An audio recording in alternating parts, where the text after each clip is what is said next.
Retour sur le plateau de la semaine de l'écho avec mes trois invités. Sophie de Menton, présidente du mouvement éthique, entreprise à taille humaine indépendante et de croissance. Jacques Généreux, économiste et conseiller du candidat Jean-Luc Mélenchon. Et enfin, Jean-Paul Betbez, économiste et président de Betbez Conseil. Et retour sur le débat de la présidentielle du début de semaine où l'on a aussi parlé de protectionnisme. Le Pen, Dupont-Aignan et d'autres veulent protéger les entreprises françaises contre une compétition mondiale qu'ils jugent déloyale. On les écoute. Il faut du patriotisme économique. Il faut encore une fois que nos entreprises aient un avantage dans la commande publique. C'est vrai pour nos entreprises, pour nos industries, c'est vrai pour notre agriculture. Je veux supprimer la concurrence déloyale. Du premier jour de mon élection, je supprimerai la directive travailleurs détachés. C'est inacceptable que des personnes viennent de Roumanie, de Pologne, d'Espagne et ne payent pas les charges sociales quand nos artisans, nos indépendants les payent. On oublie de dire à chaque fois qu'il y a près de 300 000 Français qui sont travailleurs détachés. Donc vous irez leur expliquer les uns et les autres que dès demain, c'est fini pour eux. Oui. Non, le problème, c'est le travail détaché illégal. Alors, Jacques Généreux, avec le programme de Jean-Luc Mélenchon, vous êtes d'accord avec cette approche contre le travail détaché ? Contre le travail détaché, oui. Là, on entend Macron qui dit une bêtise, parce que nous ne sommes pas ceux qui disent qu'il ne faut plus appliquer la directive sur le travail détaché, ne sont pas contre le fait que des travailleurs étrangers circulent librement dans l'Union européenne. Nous, si nous arrivions au pouvoir, nous cesserons immédiatement d'appliquer cette directive. Mais ce qui a fait la différence avec le protectionnisme, je dirais nationaliste de Madame Le Pen, nous, on n'a pas peur des étrangers.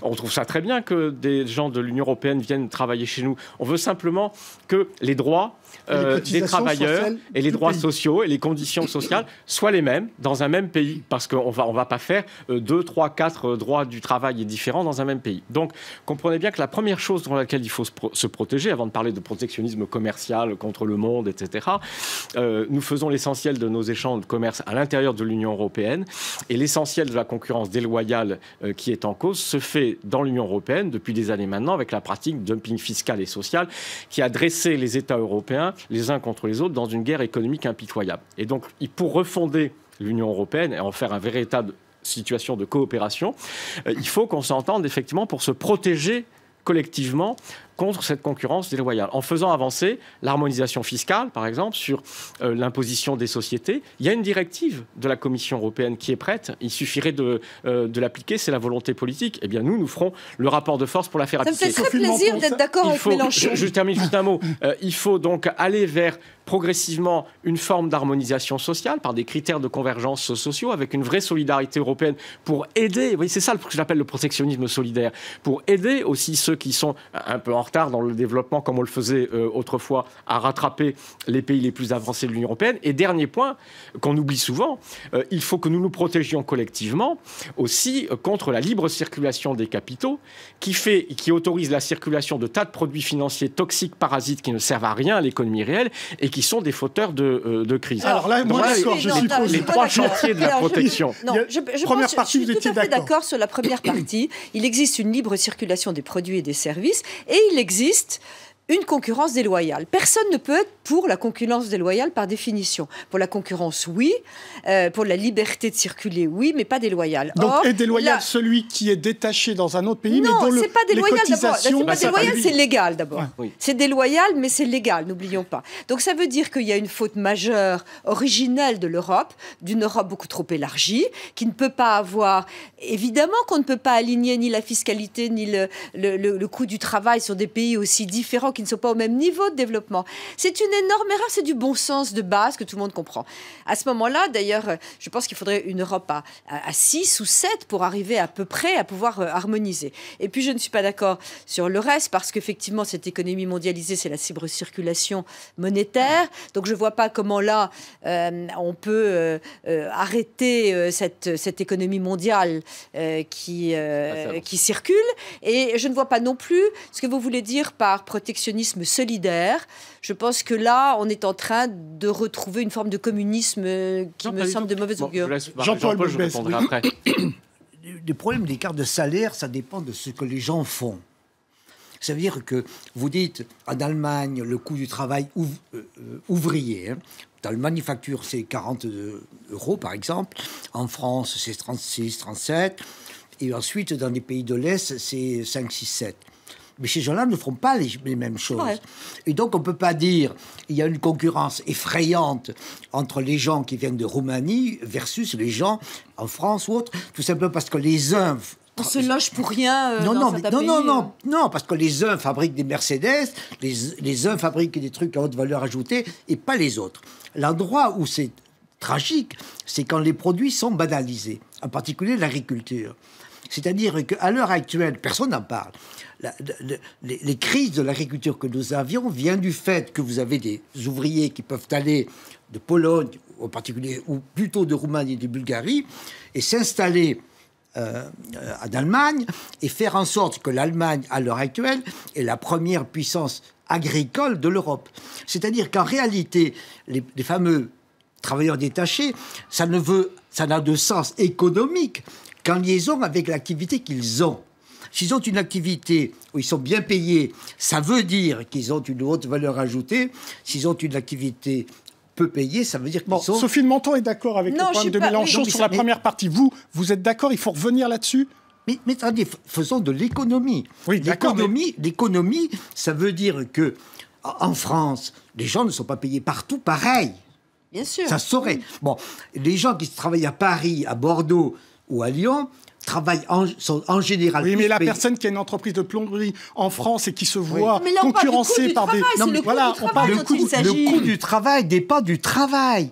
C'est ça que je veux dire. Oui, c'est ça que ça veut dire. Mais à l'arrivée, le plombier français ou l'artisan français est obligé de fermer parce qu'il n'est pas armé contre ça. Non, mais attendez, le chauffeur de car ou le plombier français, il n'est pas à l'heure actuelle en concurrence avec un plombier polonais.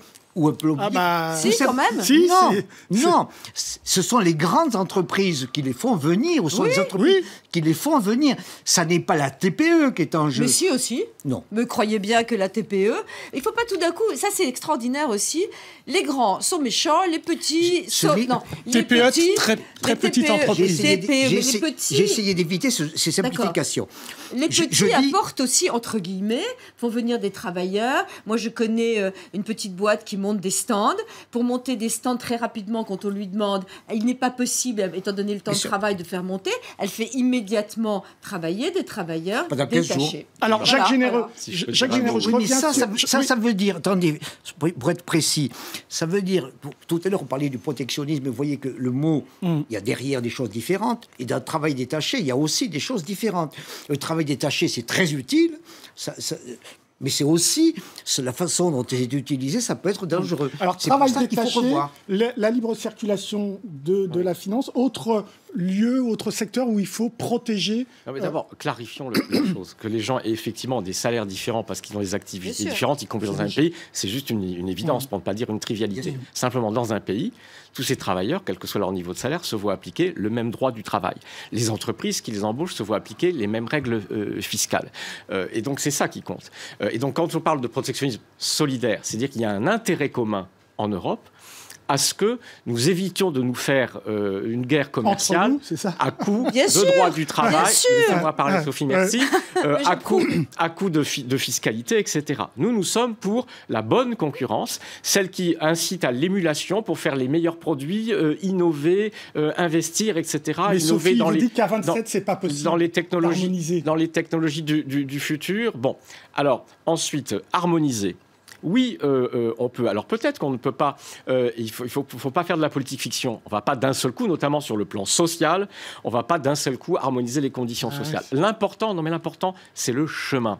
Aujourd'hui, compte tenu du mode de fonctionnement de l'Union européenne, nous redescendons l'escalier de la construction européenne parce qu'on est dans une logique de guerre.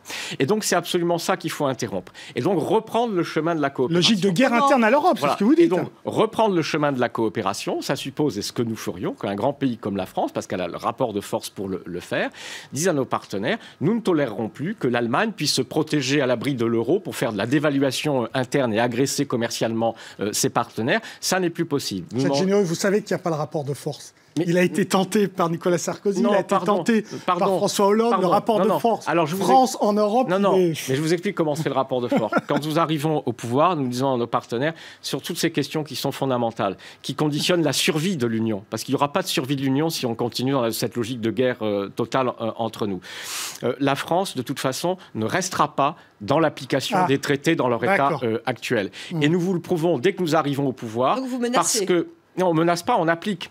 On prévient nos partenaires européens que ce que nous voulons, ce n'est pas détruire l'Union européenne. La sortie de l'Union, de l'euro, ça n'est une solution à rien. Ce serait une catastrophe, ce serait l'échec. Mais nous prévenons que la France ne restera pas dans l'état actuel des traités. Vous faites un pas à la sortie. Mais écoutez jusqu'à la fin si vous voulez avoir les arguments. Et nous l'appliquons dès l'entrée. En disant, si vous voulez laisser entrer dans vos banques, dans leur bilan, parfois à leur insu, des produits financiers toxiques, et qu'on ne peut pas adopter une régulation financière intelligente au niveau européen, nous prendrons des règles financières spécifiques pour protéger nos établissements contre ce type de produits. Et vous serez exclus. Mais on ne sera pas exclu. Personne ne peut exclure. Personne ne peut exclure la France de l'Union européenne, ni aucun pays, d'une part. On ne peut que demander à sortir. Et deux, personne en Europe n'a l'idée d'essayer de pousser et d'acculer la France à la sortie de l'Union européenne. Parce que la sortie de la France de l'euro et de l'Union européenne implique qu'il n'y a plus d'euro, qu'il n'y a plus d'Union européenne. Je dis que ce bras de force, qui est une sorte de bras de force de fer, à faire avec l'Europe. Bon, tout le monde en rêve un peu pour essayer d'avancer. Ça ne se vous fait l'avez pas. rêvé, nous le ferons. Non, Marine Le Pen dit la même chose. Marine Le Pen dit très précisément, je vais aller jusqu'au bout, dit très présent. Non, nous l'avons reçue au sein du mouvement éthique que je préside parce que ça nous intéressait d'avoir comment elle procédait. Elle a dit, le lendemain de mon élection, je pars à Bruxelles, je mets tout le monde autour de la table. Et je dis, voilà, nous avons des règles que nous allons appliquer et que nous voulons bien appliquer au sein de l'Europe. Et que vous êtes d'accord ou vous n'êtes pas d'accord. Si l'Europe n'est pas d'accord, je lui dis, qu'est-ce que vous faites? Ils vous disent non. Parce que si vous disent non, on fait quoi? Elle sort. Non, elle fait d'abord un référendum. Et elle dit, si ce référendum, et je ne suis pas du tout sûre que les Français votent oui, si ce référendum ne marche pas, je m'en vais, ce qui était assez intéressant. Mais au-delà de ça, je veux dire que le chemin, c'est bien joli, ce sont des mots. On vit tous les jours, on est des entreprises, on a besoin de quelqu'un pour demander un stand et on prend le travailleur parce que c'est légal. Pour arrêter la réalité du terrain, je pense qu'il y a vraiment une décision à prendre, c'est faire une Europe restreinte. Et je veux dire, Valéry Giscard d'Estaing a écrit un très bon bouquin en le proposant. À 6 ou à 7, c'est le premier pas. Après, merci beaucoup Sophie Menton, on n'a plus de temps malheureusement. Merci à vous trois pour vos réponses. La semaine de l'écho, c'est terminé. Au revoir et l'information continue sur France 24.